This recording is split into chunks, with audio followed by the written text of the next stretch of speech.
Assalamualaikum warahmatullahi wabarakatuh. Selamat datang kembali di Syiatub 12 Channel, tempat di mana kita menelusuri jejak sejarah penuh luka dan keteguhan iman. Dalam seri peristiwa Karbala bagian 5 kali ini, kita akan menyelami salah satu babak paling kelam dalam sejarah Islam. Kufah, di bawah tekanan Ibnu Ziyad, sebuah kota yang dulunya menjanjikan dukungan, kini perlahan-lahan membungkam suaranya. Saat Imam Husain menantikan bantuan, penduduk Kufah justru dicekam rasa takut, dibungkam oleh kekuasaan, dan dibeli oleh janji-janji duniawi. Bagaimana Ibnu Ziyad mengubah kota ini menjadi pusat kendali dan penindasan? Siapa yang berani melawan? Dan siapa yang memilih diam? Ikuti kisah selengkapnya dalam episode ini. Sebuah catatan sejarah yang mengingatkan kita bahwa kebungkaman terhadap kezaliman adalah bagian dari kezaliman itu sendiri. Kufah pernah menjadi tempat yang penuh harapan dan semangat kebebasan, terutama saat pemerintahan masih dipegang oleh Nu'man bin Bashir, di bawah kepemimpinannya yang moderat dan terbuka. Penduduk Kufah merasa cukup aman untuk mengekspresikan keyakinan mereka. Kaum Syiah menunjukkan identitas mereka tanpa takut represi. Dan ketika Muslim bin Aqil memasuki kota, ia disambut dengan hangat oleh masyarakat yang mendambakan perubahan.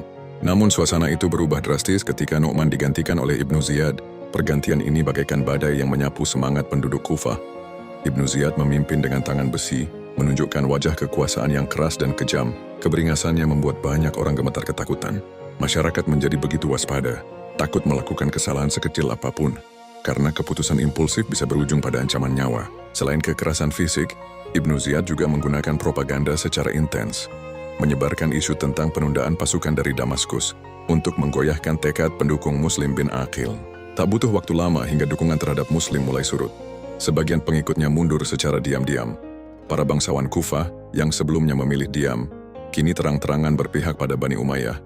Mereka merasa yakin bahwa kekuasaan yang tengah mendominasi akan stabil, dan berdiri di sisi Ibnu Ziyad dianggap pilihan paling aman. Banyak dari mereka enggan menentang kepala suku mereka sendiri, lebih memilih tunduk daripada menciptakan konflik internal. Para kepala suku pun memainkan peran besar dalam membelokkan arah sejarah. Dengan bujukan dan ancaman, mereka menekan para pengikut Muslim agar meninggalkannya. Ketika Muslim akhirnya menyerang istana Ibnu Ziyad, tekanan psikologis terhadap para pendukungnya sudah mencapai puncak. Kekuasaan bukan hanya ditunjukkan melalui kekuatan senjata, tapi juga lewat permainan rasa takut dan loyalitas yang dipaksakan. Di tengah kekacauan ini, status politik Kufah mengalami transformasi. Sebelum kehadiran Ibnu Ziyad, seorang kepala suku masih bisa menunjukkan pembangkangan, dan anggota sukunya akan berani berdiri di belakangnya. Namun di bawah tirani yang baru, semua itu sirna. Contoh paling mencolok adalah nasib Hani bin Urwah, seorang kepala suku Bani Murad. Ketika ia ditangkap oleh Ibnu Ziyad, dukungan yang ia miliki sebenarnya sangat besar. 4.000 pasukan kavaleri dan 8.000 infanteri. Jika sekutu-sekutu dari Kindah bergabung, jumlah pasukannya bisa mencapai 30.000 orang. Namun realitas yang terjadi sangat pahit. Saat Hani diseret di sepanjang pasar dengan tangan terikat dan memohon-mohon pertolongan, tidak satu pun dari mereka yang berani bangkit membelanya. Ia ditinggalkan sendirian, hingga akhirnya gugur sebagai syuhada tanpa ada satu suara pun yang berani menyuarakan keberatan. Kufah kini berubah menjadi kota yang dibungkam oleh ketakutan, dikuasai oleh kekuatan yang menindas dan kekejaman yang menghancurkan solidaritas. Di saat Imam Husain beristirahat di Karbala, suasana di Kufah berubah menjadi mencekam. Ibnu Ziyad dengan nada ancaman yang tegas, memerintahkan seluruh penduduk untuk meninggalkan kota dan bergabung dalam ekspedisi militer menuju Karbala. Suaranya menggema dengan ultimatum tajam. Mulai hari ini barang siapa tidak taat kepada pasukan ini, maka dia tidak akan lagi dilindungi oleh kami. Sebuah kalimat yang jelas, penolakan berarti kematian. Ancaman itu segera diikuti tindakan nyata. Ibnu Ziyad mengerahkan Qaqa'ah bin Suwaid untuk menyisir kota dan mencari siapapun yang menolak tunduk pada kekuasaannya. Dalam salah satu inspeksi, Qaqa'ah menemukan seorang lelaki dari suku Hamdan yang hanya datang ke Kufah demi menjaga warisan ayahnya. Tanpa pandang bulu, lelaki itu langsung digiring ke hadapan Ibnu Ziyad. Tak ada pengampunan, perintah pembunuhan segera dikeluarkan. Bahkan kemudian Ibnu Ziyad menegaskan bahwa tidak ada seorang pun pria dewasa yang boleh terlihat di Kufah, kecuali dia telah menjadi bagian dari pasukan Nukhailah. Situasi ini menjadi titik puncak dari penderitaan masyarakat Kufah. Semua pedang kini diarahkan ke Imam Husain, dan para penduduk tidak punya pilihan selain mengikuti perintah meski hati mereka menolak. Mereka terjebak dalam ketakutan dan tekanan psikologis yang hebat. Banyak dari mereka sebenarnya tidak menginginkan kekerasan itu.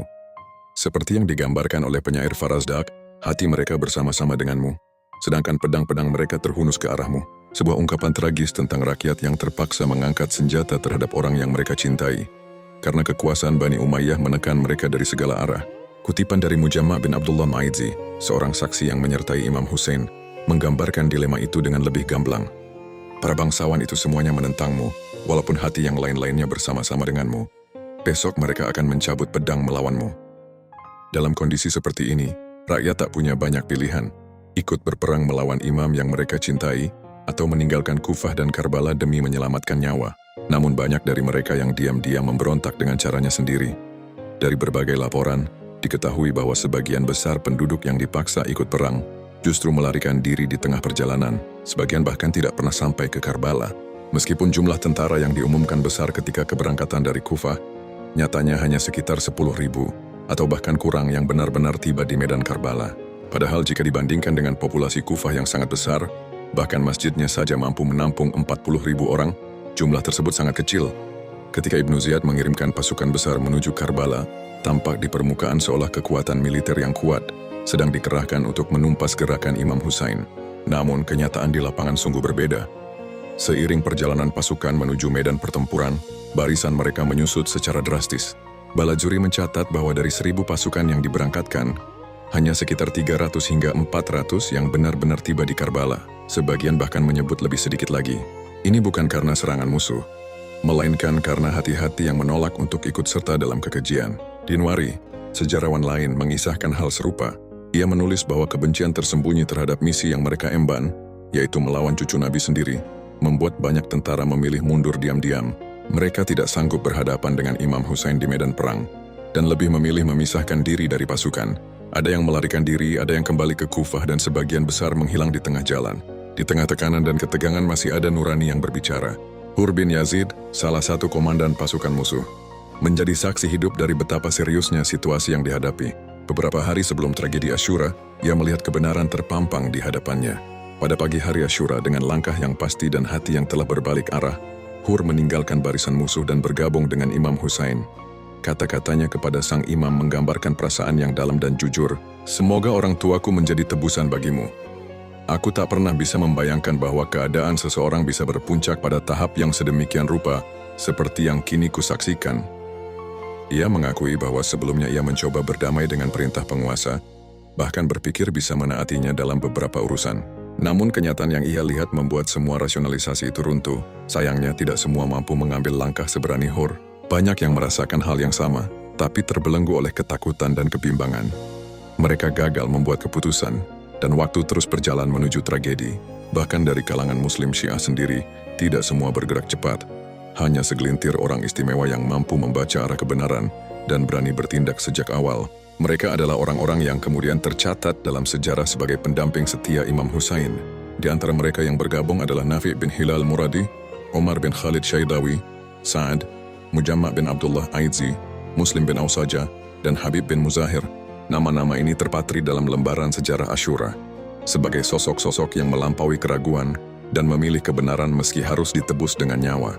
Ibnu Sa'd mencatat bahwa pada pagi hari Asyura, sekitar 20 orang telah bergabung.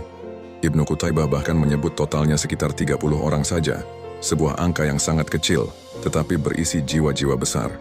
Ketika semakin banyak penduduk Kufah mencoba melarikan diri atau diam-diam bergabung dengan pasukan Imam Husain, Ibnu Ziyad menyadari bahwa pengaruhnya mulai goyah. Maka ia segera mengambil tindakan represif dan sistematis untuk menghentikan aliran dukungan kepada Imam Husain. Langkah pertamanya adalah memperketat pengawasan. Sebuah laporan dari perawi awal Ibnu Sa'd mencatat bahwa Ibnu Ziyad menerima kabar tentang orang-orang yang bergabung dengan Imam Husain secara sembunyi-sembunyi, baik secara individu maupun dalam kelompok-kelompok kecil berjumlah 2 atau 3 orang. Merespons situasi itu, Ibnu Ziyad memerintahkan persiapan barak militer dan menunjuk Amr bin Huraidz untuk memimpin penduduk menuju pangkalan militer di Nukhailah. Ia juga mengeluarkan perintah untuk menjaga jembatan-jembatan strategis guna mencegah pelarian lebih lanjut. Di titik-titik tertentu, patroli diperketat. Husain bin Numair ditugaskan mengamati wilayah antara Qadisiyah dan Qutqwatna, mengawasi siapapun yang hendak menuju Hijaz dengan dalih apapun, karena bisa jadi mereka adalah relawan yang hendak membantu Imam Husain. Ibnu Ziyad bahkan menulis surat kepada gubernurnya di Basrah, memerintahkan penempatan mata-mata untuk mengawasi jalur-jalur masuk. Ia ingin memastikan bahwa siapapun yang melintasi wilayah itu, terutama yang dicurigai hendak bergabung dengan imam, harus segera ditangkap. Rute-rute strategis dari Waqisah hingga Damaskus dan jalur Basrah dijaga sangat ketat. Tidak boleh ada yang keluar atau masuk, perintahnya tegas. Setiap celah untuk memberikan bantuan ke Karbala telah ditutup rapat. Namun meski dalam tekanan, masih ada yang mencoba mengirim bala bantuan. Suatu ketika Habib bin Muzahir mencoba menggerakkan suku Bani Asad yang tinggal tak jauh dari medan Karbala untuk membantu Imam Hussein. Tapi niat itu tak berjalan lancar. Pasukan Ubaidillah memisahkan 70 orang dari rombongan mereka dan melarang mereka bergabung. Ini hanya satu dari sekian banyak upaya yang digagalkan secara brutal. Penindasan pun menyasar tokoh-tokoh penting. Banyak penduduk dipenjara tanpa perlawanan berarti. Salah satu korban paling dikenal adalah Mukhtar bin Abi Ubaidah. Ia ditangkap dan dicambuk hingga matanya menjadi buta. Kekejaman ini menjadi bagian dari skema besar Ibnu Ziyad. Bukan hanya untuk menakut-nakuti, tetapi juga untuk mematahkan semangat kolektif rakyat Kufah agar tak berani menolong Imam Hussein. Namun tekanan tidak datang dari ancaman semata. Ibnu Ziyad juga mempraktikkan politik bujukan. Dalam upaya memperkuat loyalitas, ia menjanjikan uang dalam jumlah besar. Sebelum pemberangkatan pasukan, ia berkata kepada rakyatnya, untuk membujuk kalian agar bersiap berperang melawan musuhnya, Yazid telah mengirimkan 4.000 dinar dan 200.000 dirham untuk diberikan kepada kalian. Dengan janji kekayaan, ia berharap bisa membeli kesetiaan yang tidak bisa diraih dengan kekerasan saja. Dalam kepungan teror, pengawasan, dan godaan materi, rakyat Kufah perlahan kehilangan ruang untuk memilih. Setiap langkah menuju kebenaran dihadang, setiap gerak hati untuk membantu Imam Hussein dibungkam. Oleh rasa takut, oleh kekangan fisik, dan oleh sistem yang mengatur segalanya dengan ketat, maka sejarah mencatat bukan hanya keberanian di Karbala, tapi juga keputusasaan yang melanda Kufah. Kebijakan uang sogokan yang diterapkan oleh Ibnu Ziyad tidak hanya memperdaya sebagian besar penduduk Kufah, tetapi juga mengobarkan permusuhan terhadap Imam Hussein. Ketergantungan mereka pada hadiah-hadiah duniawi perlahan menggerus keberanian dan nurani, yang seharusnya menggerakkan mereka membela kebenaran. Imam Hussein yang menyaksikan perubahan sikap drastis itu, tak mampu menyembunyikan rasa terlukanya. Dengan hati yang penuh luka, ia berseru, "Wahai penduduk Kufah, apa yang telah terjadi antara kalian dan kami? Apa yang telah terjadi pada kalian?" Pertanyaan itu bukan hanya sebuah kecaman, melainkan ratapan seorang pemimpin terhadap umat yang mengkhianati ikatan sejarah dan spiritual. Namun jawaban yang datang sungguh menyakitkan. "Kami mengkhawatirkan hadiah-hadiah." Imam Hussein menegaskan kembali bahwa apapun yang datang dari Allah adalah yang terbaik. Namun kata-katanya seakan menabrak tembok, tak satu pun dari mereka peduli.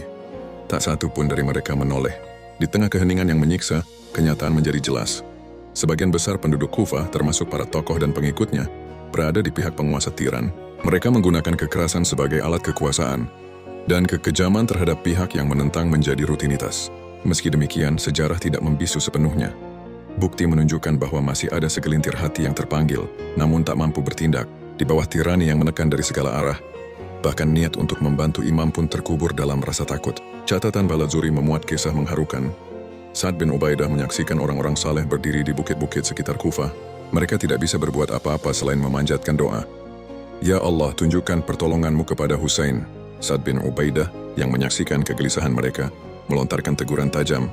"Wahai musuh-musuh Allah, mengapa kalian tidak turun saja dan membantunya?" Pertanyaan Sa'ad menggambarkan kekecewaan mendalam. Doa tanpa aksi tak mampu menyelamatkan. Diam tanpa pembelaan hanya memperkuat kekuasaan yang zalim.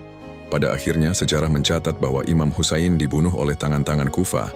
Hanya satu dari antara mereka yang berasal dari Damaskus. Namun, ironi sejarah tak bisa disederhanakan begitu saja.